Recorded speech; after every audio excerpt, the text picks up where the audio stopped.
this game is a stamina game. So just keep making shit. Like this project died 6 or 7 times and we just kept pushing it. And I think just keep making films and eventually you kind of find your way. And I would say, I've studied other people's ways of making it in the industry and I carved a completely different path for myself. That's unlike anyone look at as a mentor. So you kind of find your own way and I think it's just about being persistent and keeping doing it and doing it because you love it.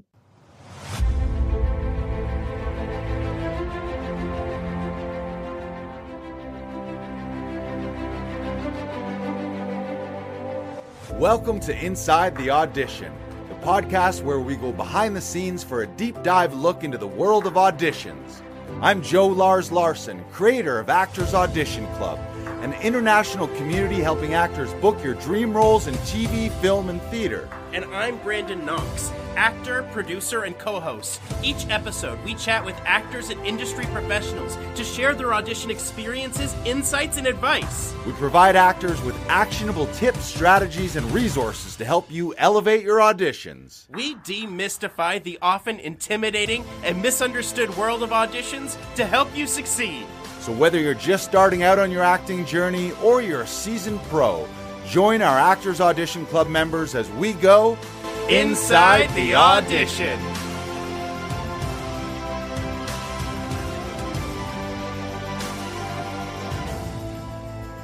Hey actors, do you want to nail your next audition? Download our free audition success checklist from Actors Audition Club. This checklist is packed with everything you need to be fully prepared, focused, and confident. Whether you're new to auditions or you're a seasoned pro, this checklist is your ultimate guide to owning your auditions and making an unforgettable impression with a standout self-tape. Do not leave success to chance. Get your free audition success checklist today at actorsauditionclub.com/checklist. Once again, that's actorsauditionclub.com/checklist and take control of your audition journey today. Hey, it's me, Joey Freddy Larson, and today we've got a very special episode in a series of episodes featuring some of the cast and crew from a new horror anthology series called Tales from the Void. I was lucky enough to be cast in a lead role in one of the episodes on Tales from the Void, so I thought, why not have some chats with some of the cast and crew, creators. You can watch Tales from the Void on Screambox in the US. That's the streaming site Screambox. In Canada, you can watch it on Amazon Prime and also on Super Channel. It is a horror thriller anthology series, super cool in the realm of Black Mirror, Twilight Zone, Outer Limits. All of the stories are based on the Reddit subthread No Sleep, which features some real creepypasta type stories. Again, if you're a fan of No Sleep, you're going to love this show. So enjoy today's episode featuring one of the cast and crew from Tales from the Void. My episode is the premiere episode called Into the Unknown. I know you're going to love it. Check out Tales from the Void on Screambox or Amazon Prime Super Channel. Here comes the episode. Hey, it's me, Joey Freddy Larson. My guest today is an independent filmmaker. He's the founder of Envoi Entertainment, and he's also the showrunner, director, and creator of the new Screambox original series, Tales from the Void, which I had the good fortune to being cast in the premiere episode. I'm here today with Francesco Loschiavo. I nailed that? Hey, Joey. Did I get Nailed it? it. Great intro. Thanks for having me. Thanks, buddy. Great to see you. First of all, congrats. It's been what now? I guess it's been about a month and a half since the release. Yeah. So I know this, like any film production, whether it's a TV series or a movie, maybe people on the outside don't realize how much blood, sweat, and tears and years of your life go into this. So can you tell us a little bit about the origin story of Tales from the Void? And I think this goes back, 6-7 years? About that, yeah. We've had the idea for a while. We probably started working on it maybe 3 years ago. Yeah. But yeah, the origin story was, so I, grew up on Goosebumps and Are You Afraid of the Dark and not creepy stories, was it freaky stories? Like most kids that watched YTV in the 90s. So I was always into short form horror. and found myself kind of reading no sleep stories late at night, a couple at night when I kind of stumbled onto the forum back in like I think 2011 when it started. And I just like was super into it and like found that it was kind of filling that void in my life of like what I kind of grew up in of watching a couple creepy stories before bed. And I just one day kind of went to my friend John, who we work on projects together, and had said, I'm just shocked no one's made this into a show. And some of these stories are just like unbelievable. And a few of them had stuck with me for a couple days after reading them. So we tried to develop it into a concept for a TV show. And the community's been super supportive, which has been great. And, the whole idea was short, snackable horror that you can watch in 30 minutes. I'm a huge fan of like Black Mirror and Cabinet of Curiosities, but it's like, it's a full movie commitment. So we tried to do something that was a bit shorter form, and we had someone describe it at one of the test screenings I think that you were at as like a fucked up Goosebumps for adults, which is kind of exactly what I wanted to make. So yeah, that's kind of where it came from, and just my love of kind of anthology and short form horror. So what was the process to like for those? I know we have a lot of actors listen to the episodes talking about auditions, but a great transition for a lot of actors is to start creating their own content and writing their own series and greenlighting their own things rather than just waiting to be cast in other people's projects. So can you walk us through like how do you get something like this off the ground? From sourcing the stories to writing the screenplays to getting the funding was probably one of the hardest things to do. So can Mm-hmm. you like a little? I know this could be a week-long course on this, but in a nutshell, a little crash course here.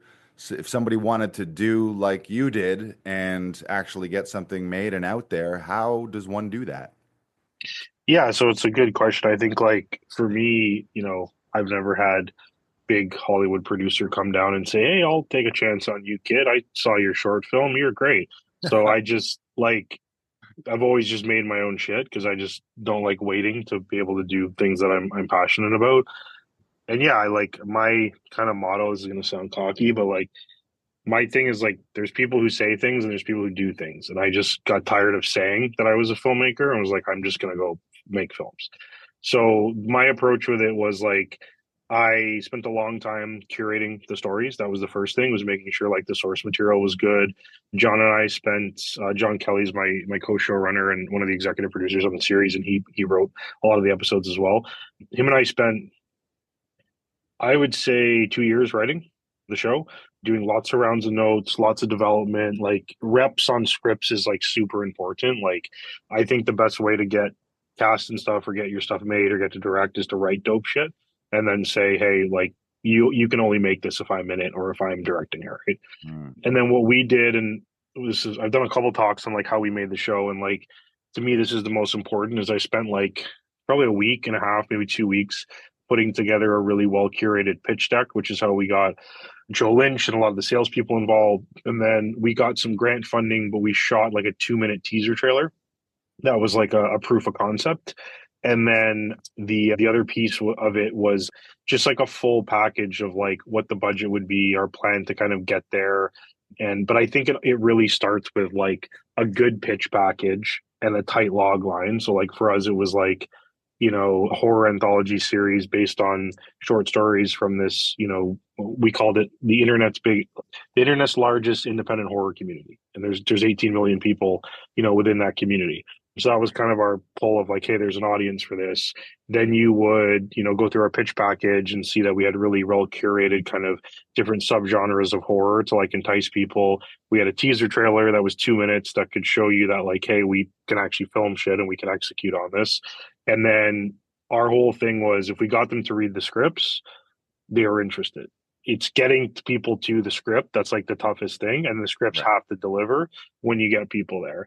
So that was kind of our approach, and then we applied to a bunch of different things. And I think we put a lot of groundwork in up front on the development of it. And what ended up happening was we got into, I think it's called the Gotham now, but at the time it was the Independent Filmmaker Project. So we got picked as like one of 10 series out of like 1,000 applicants in the States to Wow. pitch to sales agents and companies. We got a couple grants in Canada to do the teaser trailer, and then ended up getting production funding. But like I would say this time 2020, We get a small grant from the Canadian government to make a web series, and we had a sales agent. And then it was like a 2 year uphill battle to like upscale it from a web series to a TV show. And a big part of that was getting the big US directors that we got, getting a US distributor, getting a bigger budget, going union with everything. So it kind of like grew beyond our wildest dreams, but like the things that remained consistent throughout the whole process was killer pitch package, killer teaser trailer, good scripts, and just getting that in front of as many people as possible. I love that. Yeah, congrats again. I love the idea. I think it can seem so daunting to people, but it sounds like you do the next thing. Like I think a lot of people with any big project, they need to see like all green lights all the way to the end before they get started, rather than no, you got to do the first step and the next step and the next step. And the idea of doing what you can with what you have now, rather than being like, well, I need $5 million to even start this. So kudos to you for doing the pitch deck and the teaser trailer. And the pitch deck, that was what really intrigued me when I first saw it, when it came through my agent. You had attached the pitch deck, the link to our episode.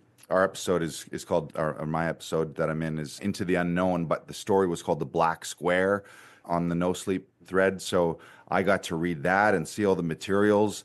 And when I saw that, okay, this is based on stories with a built-in audience in my head, and I don't feel this way on every project. A lot of the times you see one and you're like, yeah, I'm gonna audition for it because it's gonna be a paycheck and a gig. But as Yeah. soon as I saw that, I was like, this sounds really cool. I think this has a chance to be really successful, to get a lot of eyeballs on it. So I remember, not all auditions are equal, but there's some where when you do put an audition in, you're like, fingers are crossed, and you have a little extra wanting of it. I try to do my best to detach a little bit, because a lot of it is out of our control as actors once we do audition. But that was one when I remember doing it. I think it was, I want to say it was April before we shot, when I did my first audition, and I was like chomping at the bit. I was like, this sounds really fucking cool. And then I don't know if you knew this story. I didn't hear anything until like July. So Mhm. it was one of those ones to me where I was like, oh, this just went away. I was excited at the time, submitted it, and then you go on to the next thing, and sometimes you hear, sometimes you don't. So in my head, it had just gone away and was like one of the ones that I didn't get. And then I got an email from my agent saying, hey, they're looking for you at the TFTV callbacks. Where are you? And I replied back to her, what the fuck are you talking about? What the hell is TFTV? I have no idea what you're talking about right now, because it was 3 months later. And what had happened is she had emailed me 2 weeks before my callback to say the callbacks are happening, and this is the date and your scheduled time. Yeah. And my email somehow got lost in translation. I don't know if it was a typo or just a Google Gmail thing, and I never got it. So I'm like shitting my pants, like, what the fuck? I'm supposed to be at a callback now. Oh I, wow. I I had pride no myself on idea. being a professional, and like I always show up. I'm always on time. And here I am. I'm no showing. It was a Zoom callback with Joe Lynch through Man Casting here in Toronto. And so I'm on a call with my agent, and I'm like, she said, well, they're wrapping up the session now. If you have time, you can get there. And I'm like, I haven't looked at those scenes in 4 months now. Like, and part of me is like, the fear of like, I don't want to miss out and not show and look like I'm some flaky, unprofessional guy. But then I'm like, if I show up now, I'm all flustered, and I was like kind of pissed off that I missed the email. And then I'm Yeah. like, I don't know the scenes anymore. I would have to have the script in hand. So I ended up Yeah. telling her, I was like, not to sound cocky, but I was like, if I hop on right now, I'm not going to be able to deliver anything better than my original auditions. So either they have another time or book me off of my original audition, because nothing I'm going to do right now is going to be better. And I hung up with my agent, and like, I wasn't mad at her. I was just kind of mad at the universe. And I like rage screamed into a closet like this. These opportunities as actors, as you know, and as filmmakers and artists, like what you'd consider like the real cool opportunities, they don't come along every day. So I was like, what the fuck? Like, how did I miss this thing? And luckily enough for me, Man Casting and Joe and the team, they got back to me. They originally scheduled me the next day, which was still a little bit of a tight turnaround, and then I guess they ran long, and I ended up having the weekend to prepare. So I was able to take a deep breath and had a great experience and call back with Joe, and lo and behold, lucky enough to get cast. So that's my little story. I just wanted to tell you that personally, where I was I like, had no idea that that I happened. was I'm glad you rescheduled it because like we would have waited for you, and I'm glad we did. right, And, like that shit happens. Like you wanna be prepared, right? right. Like yeah. Yeah. Yeah, it was a real test of like it was the fear of missing out and the fear of looking professional, but I kind of I had to stand in my own power and just be like, no, I'm not going to be able to do anything good right now. I haven't looked at like I'm not fresh with the scenes. I maybe could have pulled it off with sides in hand, but not well. I think I would have done a worse job than my original thing. So can you speak about being inside the audition? We talk a lot about actors' process and mindset and how they approach auditions. What is it like from your end of things? How do you view auditions as a producer, showrunner, director? Yeah, it's a good question. I think like we had a really unconventional approach to casting, and I'm kind of new to show running, so there's probably some people rolling their eyes that are going to hear what I'm going to say here.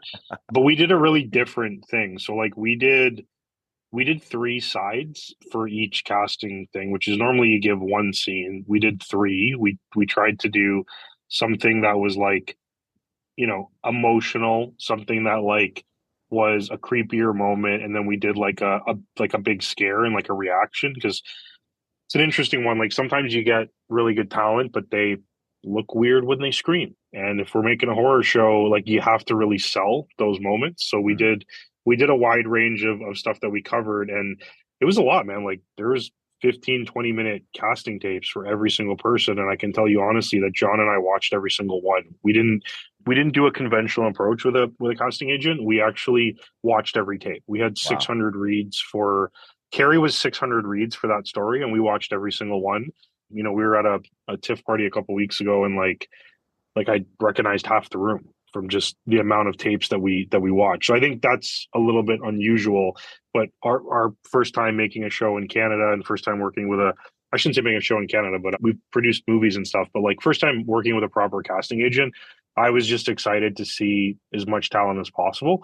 So we watched everything, and then my approach kind of as a director is like the first kind of rounds you're kind of trying to whittle it down to getting all the people that just can't act kind of out of the mix, and then you're kind of doing a round of like, well, who looks and feels the part, and then especially when you're casting like families, we're then looking at, well, what combinations of people is kind of believable, and then when we get into kind of callbacks, a lot of what I focus on as a director was giving adjustments, Mm. even if I didn't need an adjustment, to see if you could take direction. And a lot of the time we would cast the people that could make an adjustment kind of on the spot, because then we know if we're not getting it, then we can tweak it. Now there is like some scenarios where you get talent that just looks the part, understands the character. Maybe they struggle adjusting, but like they just know the character so well that it's kind of okay. And that's a bit of a risk in that kind of situation. So we didn't have too many of those. But yeah, that was kind of our processes. John and I would watch every single tape. We gave much longer scenes than you're normally supposed to. We watched everyone kind of all the way through. We would score them and then kind of run through that checklist. And it's interesting, like the way you see the character when you write it on the page, I feel like changes a bit, because when you Right. watch so many performances, then you have a choice of interpretation of the character. Even if I think about your character Bill, like it was between you and one other guy, and I think our big thing with your, I don't think I've told you this, but at least for me, when I watched your performance, like your selling of like the dread when looking into the square and kind of your ability to like command the room as like the community leader, I think came across really well. But we had another interpretation where it was like almost like a grizzled kind of older Bill that was just kind of worn down from life and was like almost played it as like pissed off that this is going on type of thing. So it was very different like takes on the performance. And I'm glad that we went with yours. I think it worked out like perfectly. And I know Joe rewrote his whole shot list after seeing your casting tape because of the way you reacted looking into camera, pretending that the square was there. We did a lot of like from the POV of the square because of that. So it's a fun, like, it's one of my like favorite part of the process because you're kind of you're making pretty big choices on how the film or the show is going to turn out by those decisions that you make. And I think it's one of the most important parts of the process. Hey, actors, are you ready to take charge of your acting career? Start tracking your audition progress with our free audition success tracker tool from Actors Audition Club. This incredible tool has been designed to help you log every audition, review what worked, and highlight your areas for improvement. Tracking your audition journey is a key to growing as an actor, and this incredible tracker tool makes it easy. Download your audition success tracker today at actorsauditionclub.com/tracker. That's actorsauditionclub.com/tracker, and start building your roadmap to audition success today. Yeah, I mean, there's that old age or age-old saying, 90% of directing is casting. Like it's tough to change and tough to fix a lot of things if you've miscast people. Speaking of my audition and looking down the barrel, that was something that I was really proud of, and I attribute that to one of my acting coaches, Tom Todoroff, who just encouraged us to make bold decisions and to take big swings. And if we're ever feeling like, oh, is this too much, or is this like, are they going to like this, like to steer clear of that and just go for it. And what you're speaking of, there was a moment where the black square, the paranormal thing, in my head, as soon as I saw that, it was just instant. My first instinct was, this needs to be down the barrel. And a lot of actors listening to the show might be, well, what do you mean down the barrel? You can't look into the lens. They're going to think you're a rookie, or they're going to think you're a novice. But it was so deliberate. It made so much sense. And I did it I think in my auditions, almost as an extreme close up too, where I got really uncomfortably Oh close yeah. and tight. And then, so for me to get the validation from you and from Joe to say like, hey, we saw your audition, that changed the way we looked at the show and changed how we shot the black square. And I think pretty much every character, when they were looking at the black square, you guys shot them right down the barrel, down the lens. So that was a real cool lesson and just validation of like, take risks as an artist, take risks as an actor. Don't worry about being wrong. I've got another coach who always used to say, there's no such thing as right or wrong, but there is weak or strong. And just don't worry about right or wrong. Just make sure that you're making strong choices one way or the other. So that was a great lesson for me personally. Getting back to when you're paring it down, one of the frustrating things about it as an actor is, like you mentioned, 600 auditions for one show, for one episode, and it's a game where only the winning horse wins and everybody else gets the consolation prizes or the play at home game or the steak knife set. Mm-hmm. Of those, I think an important thing that actors need to realize, though, is just because they didn't book the role doesn't mean that they weren't worthy, doesn't mean they're not a good actor. You mentioned mixing and matching families. There might have been someone that you loved, but you couldn't find their wife, or you couldn't find their mother or father or kids to match. And I know this is really tough generalizing, for some of the lead roles, how many options could you have gone where you're like, yeah, this person could do it, this person could do it. You picked your lead horse, but for actors listening, like, how many people could have done those roles?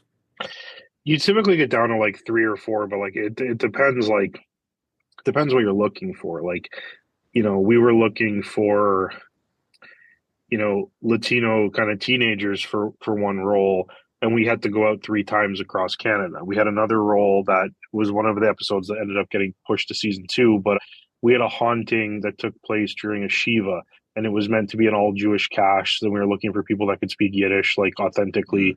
That took a long time to cast. You have a lot less options. If I'm looking for a straight white male like lead, yeah, you're gonna get lots of there you go. You're gonna get lots of applications. So it depends what you're looking for. It's also like, there's certain demographics in Canada that's easier to find certain groups of people. We kind of kept it only to Canadian, so struggled in certain roles. Right. But yeah, like to your point about like, it can be, I'm sure it weighs on people if you're not booking a role for a while, but like it's kind of silly some of the reasons why people get it and some of the reasons people don't. Like there might be, we might have, like I'll take the haunting episode, like there might be an entire family that we've cast that we think we have strong performances everywhere, but we have, two kids and one of them is far better of an actor than the other one, and that kid looks nothing like the other family members. Mm, So we would then have to recast the family to be able to work with the kid. And it might be that you have two adults that are like nominally better than each other, but the children is wildly different. And then it's a conversation of like, do we think we can sell that this is actually a family? And it might sound silly, but like, it's, yeah, like there's some that just don't look at all like they're related. It's like we're not going to be able to sell this. Do you know what I mean? Like if right, somebody's got red hair and somebody else has like blue eyes and like just yeah, I right, don't know, like black jet black hair. It's like it might not play. So like that was one of the things that we that I would just say is like it's not personal. It's right. really it's so subjective and it's such like minor things that you might be making a choice on. Like we had even one character, I believe it was Zed, was written as like much older in Plastic Smile, and the actor that auditioned for that gave a really great performance. And we had a conversation with the Adams, and we're like, well, what if like the mother is dating this super young guy? And that gives more dynamics to kind of her character, and they're maybe only together because they help each other get drugs and stuff, and it added an extra layer to the characters, and that completely changed what we casted for. Like Right. someone had submitted that was like far younger than the role that we had in mind, and then it kind of created a dynamic that we thought was interesting. So there's lots of stuff like that that like happens on the fly, and it's like, there might be an example like with the haunting episode where we're looking for something really specific that people have to look alike and whatever, and then there might be something else where we change the role because we see something interesting. So you really just don't know. Like having a great performance gets you to the front of the line, but then it's quite subjective. Like even if you look at Mapo, like he looks younger, but like his character, was meant to be in like the early 20s.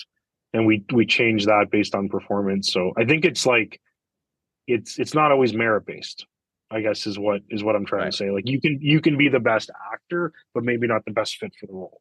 Right. Yeah, that's a great lesson. And I love what you mentioned even about the breakdowns is that you do your best in a breakdown to put a character description, but sometimes you don't really know until you see it, and then you see a great performance, and that performance would be like, well, maybe we were flexible on, does he need to be tall and lanky? Can he be short and stout? Like those kind of things. Right. Um, yeah, that's great for actors to hear that, I think, and just understanding that it's not a personal thing. Like, so I think some actors, especially newer, don't get cast or maybe go through a little streak and then start to feel like, oh, am I no good? I don't have any chops, or like all kinds of self-esteem and self-worth things, rather than just trusting. No, if you did your prep, you put something strong on there, then you just got to wash your hands and walk away from it. And if it's like, if you want that interpretation, then hit me up. And if you don't, then on to the next one. What I wanted to get to. So, can you talk about? So you're going through 600 auditions, and the easy ones is kind of like the no, like where you don't even watch it all the way through. Can you give us some examples on what do you see or hear in an audition that immediately puts you to the pass pile? To me, it's typically like it's just a gut check if it's not believable. Like so, first of all, if you don't know if you're reading, if you don't memorize the lines in the tape, I'm immediately not watching it. A second thing for me is like I would refer to it as like being flat, where every delivery of every line and every different emotion of it is the same. There's no range in kind of how you're performing. And then to me, going too big, where it's just over the top and it's not kind of believable.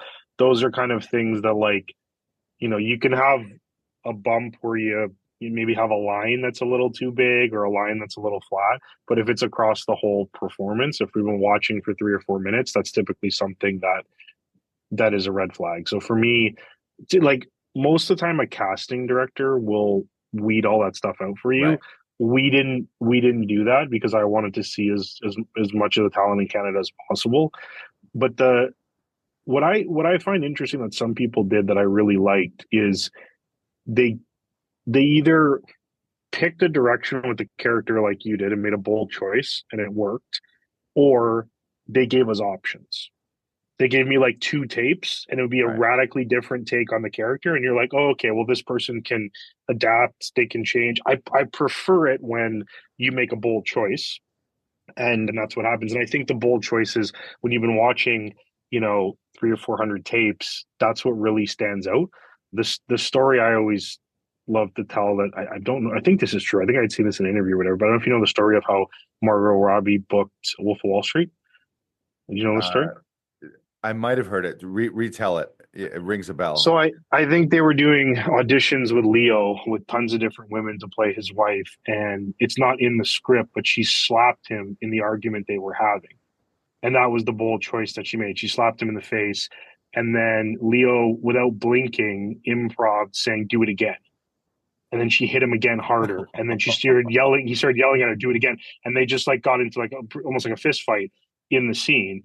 And whether that's the right choice or not, it's Right. tough to not acknowledge. Oh, Right. this is someone who took a risk, right? And Right. I think that's what you did with your performance. Is like looking down the barrel and breaking a fourth wall is a bold choice, and no one else did that, and that stood Right. out for sure. Right. Yeah, that's a great point. Listeners at home, I'm not 100% sure if Francesco is recommending you slap your scene partner in an audition, but that is definitely a bold move. And hey, if you're standing across Leonardo DiCaprio, then maybe that's the move you got to pull. I wouldn't recommend it, but it was a bold choice. I think, yeah. Yeah, I love that. What else did I want to talk about? Can we share a little bit about how did you get into this? I love people's original origin story. Like, how did you get into filmmaking? I think it's a little insane and crazy, and I really appreciate and love any artist. It doesn't matter what the art is, in TV, film, singers, visual artists. The fact that someone chose the road less traveled and chose to zig when everyone else is zagging and not follow the usual 9 to 5 path. How did you have the courage to get into this crazy world of TV and film? So I grew up, I was like partially raised in a Blockbuster, like most kids in the 90s. So I like always had a big DVD and, Blu-ray collection and was super into sleepovers at my friends and watching movies. And then I kind of went to like business school at like a young age. Like since grade 7, I was in business school. Like I was in like an accelerated program for a bunch of stuff that like, I don't know. I don't know that it's what I wanted to do, but I feel like it was all that I knew because I took courses around that in high school and even in middle school. I took like entrepreneurship and like some accounting stuff in like middle school. So I was in these like weird programs at these specialty schools, and then I ended up going to business school and university, and I kind of like started finishing it and realizing like I don't know that I like this. I don't know that this is what I want to do. And I ended up gravitating to marketing because it was at least like film adjacent and you got to kind of work on kind of creative stuff. But I ended up volunteering for the Windsor Film Festival, which is where I went to school. And I worked with my professor there and I did marketing for a bunch of their films. And I went and I'd never been to a film festival. I'd never seen like really that many international films. And I saw A Prophet, which is a French film, and I saw Auditions, which is Denis Villeneuve's like third or fourth film that was nominated for the Oscar. And they were a Quebec film and a French film. Hmm. And I kind of pinned my like deciding I'm gonna make movies on that day. I saw those movies back to back, and it like really affected me. In like, I didn't know you could make movies like that. Like their voices were so different than anything I had ever seen. It was just like, and they're very different films. Like they're just completely different, but they're quite emotional kind of character studies. Like A Prophet is probably the most gruesome, gritty prison film I've ever seen. And Auditions is just this unbelievable, terrible story of this mother's kind of plight. But I saw those films and I ended up moving to England a couple years later with my now wife, and I went to film school there. I started making short films in kind of my evenings, and there's a really good like arts community in England, and I kind of just fell in love with the art form, and I kind of realized like this is always what I was meant to do. I just didn't find it till late in my life. So I produced for like years because my, you know, I guess my like built muscle is to fall back on my like business acumen because that's what all my education's in. But I've been trying to like vomit that out of me for the last like 5, 6 years. I think it helped. It helped like getting this show made, but I've been trying to like re-educate myself in all the different art forms that meld into making a great film. But that's what it was for me. Yeah, I just saw two films that just really inspired me, and then kind of went on a re-education journey in my evenings in England. Right. So I did film school there, lots of short films. I produced a documentary that premiered in New York while I was there. So yeah, that was kind of my journey was just realizing late in life, well, not late, I guess my early 20s, that like this is not how I want to spend the rest of my life. So. And now the cool thing is there's going to be kids seeing your stuff and being like, wow, the black square, I want to make cool shit like that. You're inspiring a whole new generation yourself. So look at you go. I hope so. Well, I mean, I made it for me, right? If Right. somebody else watches it and likes it, great. I tried to make something I thought was cool, and I hope people fuck with it. Now that you've gone through the whole process of creating something and selling it and getting it out to the world, what would you say is your favorite part about being in the business, about being a filmmaker? What do you love the My most? f- I like storytelling in general. Like to me, I've always thought whether it's a campfire, the dinner table, screenwriting, you know, coming up with an ad at work, like I enjoy the art of storytelling, whatever the medium. I find most people love set. I find set terrifying because there's just a gun to your head and you're just against the clock. From a I producer's standpoint, that makes total sense. Yeah, yeah. well, it's what it is. I I got more comfortable with it as we went along because I think by the second, third episode, I'd had enough reps under my belt. But like to me, screenwriting is the most fun because there's no time limit and it's done when it's done, and you just live with it. You live with the story for so long, and I love that part of it. And I also love post production because one of my like good friends is my editor, and it's literally sitting there with a case of beer and being like, "All right, we are hacking at this slab of marble until we get to it, and we're gonna stop when it's done." And I love that part. I even love like we get to a fine cut, and I still go through the dailies and try to find a little moment that I might have missed. So I really enjoy post production and screenwriting. Sets growing on me, but I don't know. There's something nice about the freedom of no constraints of time to tell a story when you're screenwriting. And then I also love the process of finding stuff in the edit that you didn't know was there. I Right. think that's some of the most fun part of the process to me. Actors, are you ready to shoot your strongest monologue yet? Join our free monologue challenge. You'll learn to tackle monologues with expert guidance and professional insights. This is perfect for new actors and seasoned pros. The monologue challenge is designed to help you develop your confidence, polish your delivery, and elevate your acting and monologue skills. Do not miss this chance to push yourself to new heights. Sign up now at actorsauditionclub.com/challenge. That's actorsauditionclub.com/challenge, and get ready to shoot your strongest monologue yet so you can showcase your unique talent to agents, casting, and producers. Sign up now at actorsauditionclub.com/challenge. Yeah, there's that saying that you really have three scripts: the script you write, the script you shoot, and then the script that you edit. And by the end, it's really three different movies in that process. You, you talked about the set. So I was only up there for, I think our episode was shot over 5 days, which was a real tight, I would say fairly tight to get everything we did in like a 30-minute episode in 4.5 days or whatever it was. You were there for longer. I remember, I don't think you were sleeping at all. What was that month like for you being so sleep deprived? I think it was. I tried to like enjoy it as much as I could, because it's like you're not going to have that again for another couple years.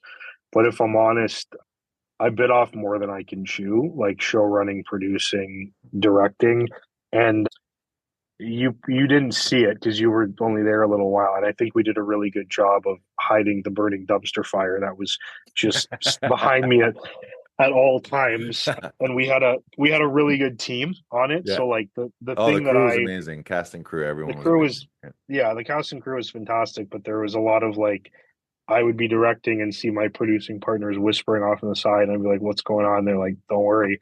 And then you get off set, and you're like, "Oh, I need to worry." Like there's whatever problem. So that they Right. were really good at insulating me while I was directing, which I appreciate, and I think it made a big difference in like the quality of my work coming out. But yeah, it was a lot, man. It was like I like to say it was my master's in film production. Like we Mhm. did six different, mini movies. And, you think that, hey, they're 30 minutes, you're making a short film. And it's like, we had 40 something locations. We had one day on set where I looked at the call sheet. I was like, we have 120 people working for us. I'm like, this is insane. Like, it's like, you'd like, I'd be like doing scouting and crap. And then I would like go to set and like see you guys. And then I would like drive to the school and they'd be building a new set for something we're Right. shooting in like 3 days. And it was like that part of it was awesome. Like it was awesome to just be like creatively involved in so many different things. But then it was a lot, man. So I think we'll probably get a bit more help on the next one. But I'm glad we did it the way we did because I learned so much in the process. Yeah, I mean, occasionally the odd actor I'll meet will complain about a day on set or how long it is. Or in my early days when I would do some background, there was the group of background actors who would show up and at the sign-in desk when they're reporting for work, asking when they're going to be wrapped. It's like you just fucking got here and you're already trying to leave early. But I always feel that as an actor, we have the easiest schedule compared to crew because crew call is usually a few hours earlier and they're usually there for wrap after. There is a culture in filmmaking of like everyone needs to be sleep deprived. I know that people are on regular shows where like it's a big Hollywood show that's shooting for 4 months or something where they don't really have a life.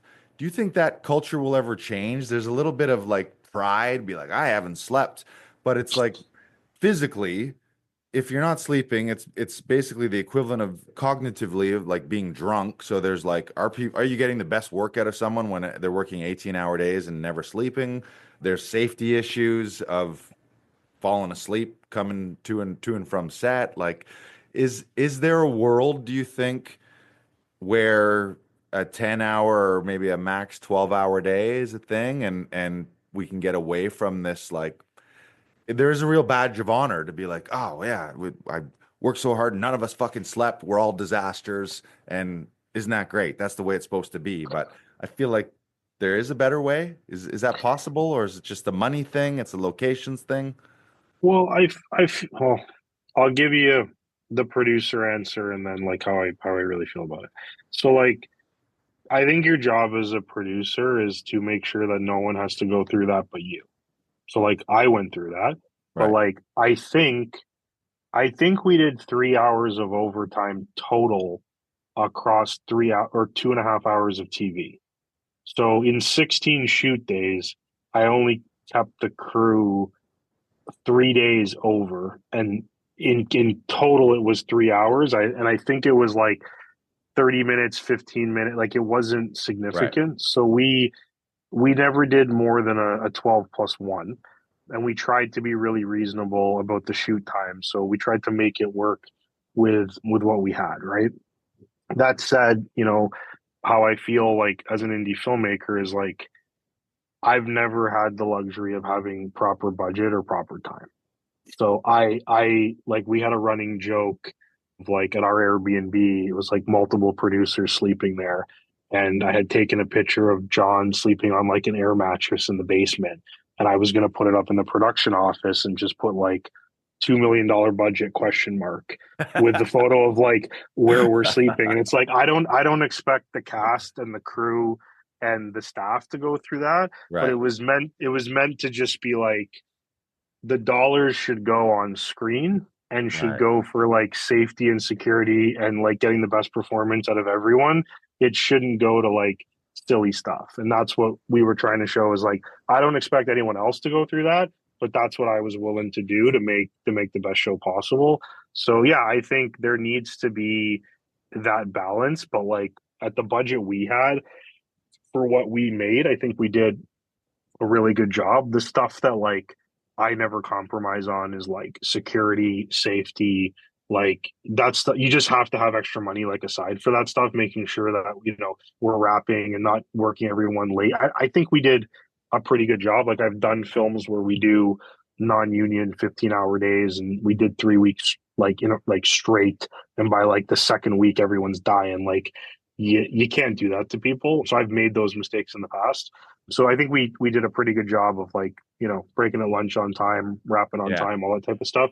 But I'm not going to act like behind the scenes, I wasn't there with duct tape and band-aids trying to hold the thing together. So I think I think there is a bit of that as well. So you have to kind of like trade off, like what are you willing to do, and then what can you be willing to ask other people to do, and you have to be reasonable with that. And I think that's super important. I think we were fair about that on our show. I don't think we, had you guys in like shitty motels and work until, 15, 16-hour days. We tried to make sure everyone was treated fairly. Right. No, from my standpoint, like I said, I felt good. It was watching you and a handful of others, but now that I think about it, it's producers and showrunners that were the worst off, because you guys were up all night doing for the next day and planning everything.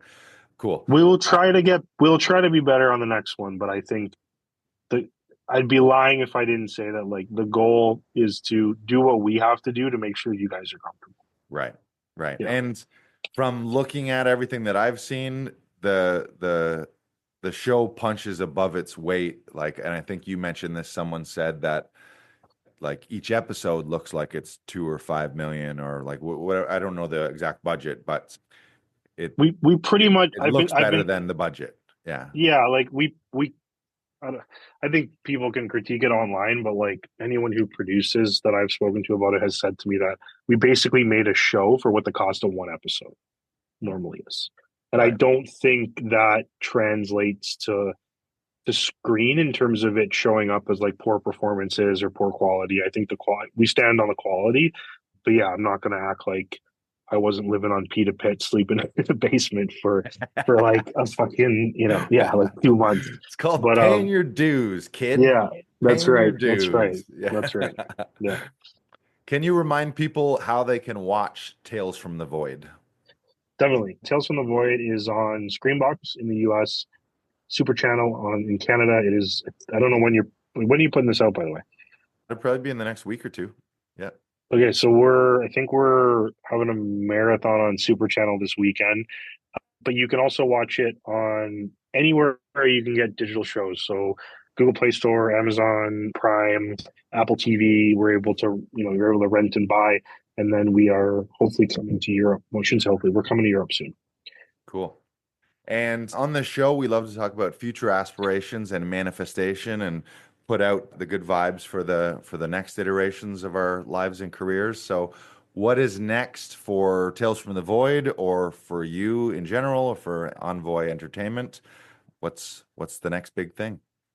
We've got a lot going on, actually. So our company's doing a bunch of like service productions now. So we're kind of helping other people get their movies made in Canada. So my producing partner Barkley is kind of working on a couple things with that right now. For me, I'm working with John on an adaptation of potentially a novel for the screen that I can't talk too much about yet. But we've got 2 or 3 features that I'm just trying to figure out which I'd like to do. I have one that I've written that I'm really happy with, and one that I am just finishing a draft of now. And then for Tales, there's some convos about season 2.